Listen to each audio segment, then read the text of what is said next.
C'est une Europe en pleine crise identitaire et de confiance qui s'apprête à fêter les 60 ans du traité fondateur de Rome ce week-end. Ils avaient commencé à 6, 60 ans plus tard, ils seront 28 moins 1.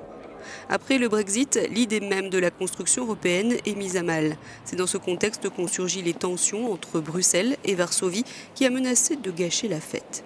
Pour signer la déclaration finale ce samedi, la première ministre polonaise défendra ses positions.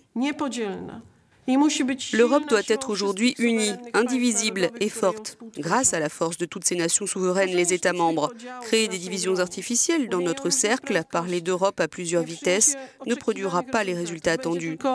Cela ne peut que conduire à rompre notre coopération au lieu de l'approfondir. Plaider l'indivisibilité de l'Europe et critiquer les divisions après avoir été le seul pays à s'opposer à la réélection de Donald Tusk, pourtant lui-même polonais, à la tête du Conseil européen et aller jusqu'à refuser de signer les conclusions du Conseil des chefs d'État, la Pologne est passée maître dans l'art du paradoxe.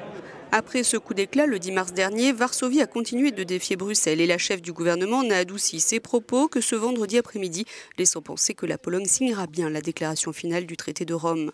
Et elle n'est pas la seule à plaider l'unité de l'Europe. Le groupe de Visegrad, la Hongrie, la Slovaquie et la République tchèque s'opposent aussi aux propositions des grandes capitales d'une Europe à plusieurs vitesses.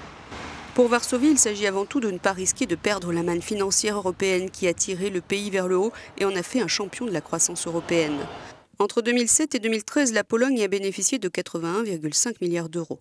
Avec 82,5 milliards entre 2014 et 2020, elle devient le premier pays percepteur de fonds européens devant l'Espagne et la France, avec un montant qui dépasse le budget annuel de l'État. Le PIB a doublé entre 2004 et 2013. La croissance est de 3,5%, le chômage est en dessous de 10%. Des avantages certains.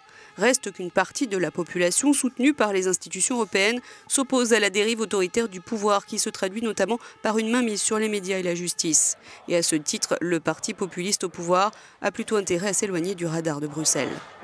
Quoi qu'il en soit, les risques encourus par la Pologne, si elle est exclue du groupe de tête d'une Europe à plusieurs vitesses, sont nombreux et réels pour cet analyste.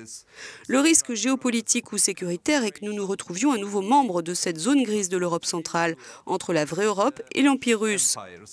Et que nous nous retrouvions alors encore une fois dans une position que nous avons essayé de fuir durant les 25 dernières années depuis la chute du communisme. Ces derniers jours, la France continuait de défendre cette idée d'Europe à plusieurs vitesses, différenciée, qui fait si peur à la Pologne, arguant que l'unité européenne ne signifie pas nécessairement l'uniformité.